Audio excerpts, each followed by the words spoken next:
Scaping 9 till 5 has been an incredible series so far. I started it off because my channel wasn't doing very good. It was actually dying.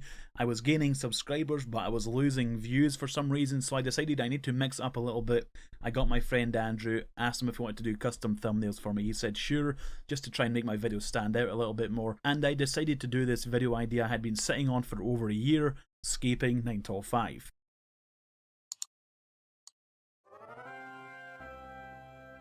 Season 1, Episode 1. I thought it would be very fitting that the very first episode in this money-making series is the very first moneymaker that people do typically in RuneScape. The salary would be 34 million per year. I was extremely nervous when I made this video public because it was the very first time I tried doing a sort of the noob show, old style RuneScape video where there's an interaction and these people are talking to each other and it's like voice acted kind of. It's not really voice acted, none of us know how to actually voice act. It's just people talking into the mic, but it was the very first time, so I was extremely nervous. Luckily, people enjoyed it. What are you doing on my land? Nothing malicious, Fred. I'm just here wondering if you need a hand with anything. And I think I have Jimmy to thank for that, because he had been making the style of videos where these type of interactions exist all the time. And although he does it 100 times better, when people came to my video and saw it, they were used to the idea and kind of understood what was happening. Season 1, Episode 1, Slaying Cows was a hit. People enjoyed it and they wanted to see Episode 2.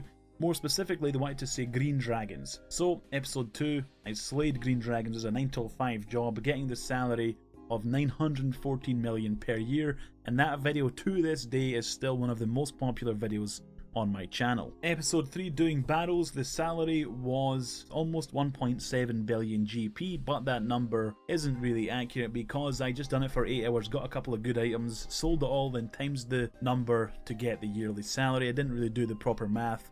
I didn't take into account the chances of getting all the other drops. So this number, although pretty darn high, it's definitely inaccurate. So I'm going to put a little check mark on that one. Episode 4, Picking Flax. This one again I was a little bit nervous about, similar to Episode 1, because Episode 1, 2 and 3 were all these popular money making methods, whereas Picking Flax, it was more of a meme.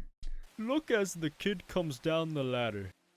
Oh boy, I can't wait to see what I got for flax, miss. His eyes are filled with joy once he sees the flax. Oh boy, flax! So to try and compensate and make the video a bit more entertaining than it was interesting, I got my friend Nashty to do some crazy character called the Flax Keeper. And it was fantastic. People loved it. The views didn't pop off, unfortunately. It's still one of the least viewed 9 till 5 videos, but it was the introduction of the Flax Keeper, and I definitely recommend, if you're a fan of the Flax Keeper, come and watch the Flax Picking Scaping 9 till 5. You are entangled in my trap, and you cannot escape! The yearly salary is 6 million GP. Episode 5 was another one of the most requested. Even to this day it's still the most requested because people haven't seen it, but I done Revenants. Revenants was a good one. Dodging the PKers. I really liked the thumbnail of me with my Din's Bulwark, even though I didn't use the Din's Bulwark, escaping all the people with a bag of cash, because Revenants make you a bag of cash. The salary is 2.3 billion GP. Following up the Revenants was Ruined Dragons, the job given to me once again by Oziak. Take that. Take what? Take that thing on the table. What the? Where did you get this? I bought it from the GE, you numpty. And that provided a salary of 2 billion GP and 66 mil. Episode 7, The Kurasks, or the Flax Keeper. Episode 2, once again speaking to the Flax Keeper, because Kurasks drop a lot of flax. I thought it'd be fitting if the Flax Keeper gave me the job. Dicerz. Huh? Who's there? It's me. Oh no. It's the Flax Keeper. Flax Keeper, I'm not looking for any jobs right now, dude. Sadly, once again, the curse of the Flax Keeper. The video didn't do as well as most of the other 9 till 5s at the time, but I think it was one of the better NPC parts, so if you're a fan of the Flax Keeper, go and watch this video. First the Flax Picking one, then Kurasks. The salary for slaying Kurasks was 1,275 mil. Episode 8, Doing Gargoyles as a 9 till 5 job, got me a salary of 1,145 million GP, and Doing Medium Clues in Episode 9 got me a salary of 1,634 million GP. And the Season 1 finale, Slaying Vorkath, something I thought was a big disappointment. When I got to start recording for the video to do Vorkath for 8 hours, I wasn't really feeling it. I don't really know what was wrong with me, but I just couldn't concentrate on slaying Vorkath, and putting that on top of me just already being terrible at the game and PVM, I made very little profit from this. Well, very little in comparison to the expectations that both I had and the viewers. Vorkath is up there even to this day as one of the, if not the best money making method, and I only got a salary of 1,337 million GP. I think this one needs a redo, maybe in season 3. And that was the entirety of season 1. A lot of these salaries could be inaccurate. They're certainly out of date because this was in 2018, things change. But at the time I was very inconsistent in the way I would calculate the salary. Sometimes I would account for the cost of supplies and the cost of actually doing the money making method. Sometimes I would forget to.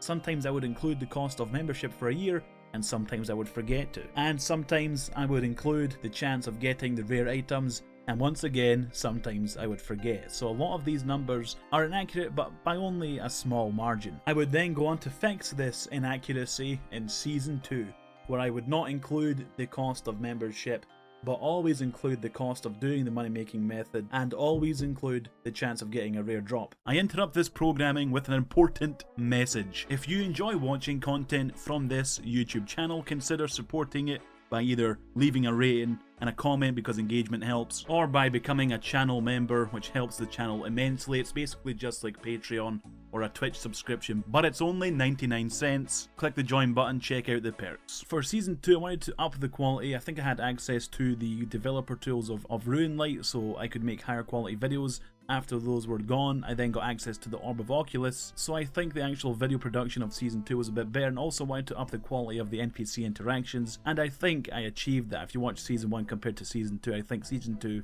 is a bit better. And other than that, the format largely stayed the same. There were a few changes, but nothing crazy. I decided to start steering away from the Venezuelan and gold farming aspect of the videos later on in season 1, so coming into season 2 that stuff wasn't really a thing. I tried to make it more of an innocent loot video, although you get to find out what it's worth in dollars. Season 2, episode 1, Brutal Black Dragon. Zodiac makes his return and gives me the BBD job, and in it I made 2,550 million GP as a salary. I wish I actually made that much GP. Nope, that was just the salary that I figured out. Then the Flagskeeper makes his return in episode 2 and gives me the Winter Todd job once again. If you're a fan of the Flagskeeper, go watch the Winter Todd video. Festive? How could it be festive if there isn't any flax? I planted loads here in preparation for Flaxmas and it's all gone now. The salary of Winter Todd is 704 million GP, followed up by another troll type video similar to the initial Flax one, picking bananas. Banana, feed me. Bananas, feed me. I love bananas, feed me. I love bananas, feed me. In it, I made 4.8 million GP. People recommended that I should have picked the bananas and put them in baskets and sold them on the Grand Exchange. Now that's a pretty good idea. Maybe I should have done that, but I wanted to relive the noob days where people would actually pick bananas and put them in the crate for GP. With the expansion of Zaya, there was a new Slayer dungeon, and in it there was Drakes. I decided to try them out, and off task they were 935 million GP per year. I then went and done something extremely popular and relaxing, Motherload Mine, making 586 million per year. Hey Percy, how's it going? We got us a jammed wheel. Oh, okay. Get your hammer fixed in wheels. Episode 6 was doing Ancient Wyverns, something a lot of people had forgotten existed. I actually got a decent salary from this, 1,771 million GP per year. Episode 7, the Barrows Tablets. The most memorable thing that happened to me in this episode is getting the Orb of Oculus. Jagex, you're a piece of shit. Orb of Oculus? Jagex, you just gave me the orb? Oh my god, you're the best company in the world. Even with the username Dicerz, it's good to know that they know I don't do anything dodgy. I'm just a guy with a dodgy name. The salary for Barrows Tabs was 793.4 million GP. And episode 8, Demonic Gorillas. This was the big one, the current top dog in season 2. It netted 3.9 billion GP. Look at the way he runs. Are you laughing at me, punk? Oh, no, I'm not. That's what I thought. Following that was the Runite Bars job at the Blast Furnace, where the salary was 1.6 billion GP, and the Season 2 finale, Zolcano, another really fun one to do because you make a load of money at Zolcano. The salary was 3,853 million GP, 3.8 bill.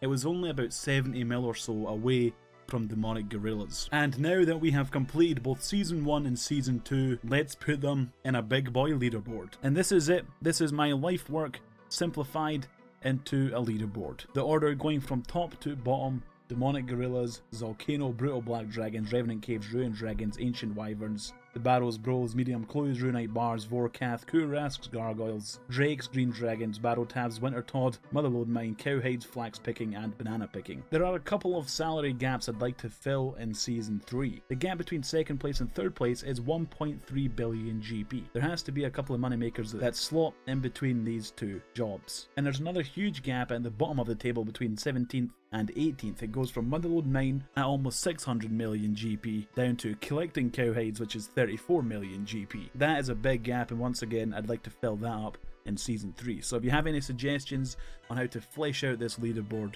make it 30 spaces instead of 20, feel free to leave a comment below. And looking at this leaderboard, there's a couple of jobs that I'd like to redo because I'm a bit dubious to the accuracy of that number. Barrows Brothers being the main culprit, because I don't believe it belongs in number 7. And I'd like to revisit the Revenant Caves because I'd done it back before the unique items were a thing. I believe the GP per hour might be a lot higher now that there's a chance to get some unique drops that are very valuable. And obviously Vorkath, I messed that up big time.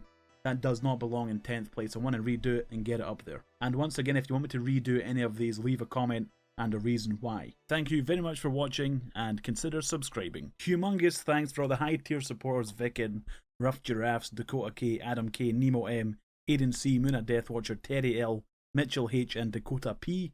And shout out to all the brand new channel members: I Vizeric, Luminous Future, DC, Mason Poetry, and Mr. Dog Tags. Thank you very much, guys. I really appreciate it. It means a lot. If you're interested in supporting the channel, consider clicking that join button.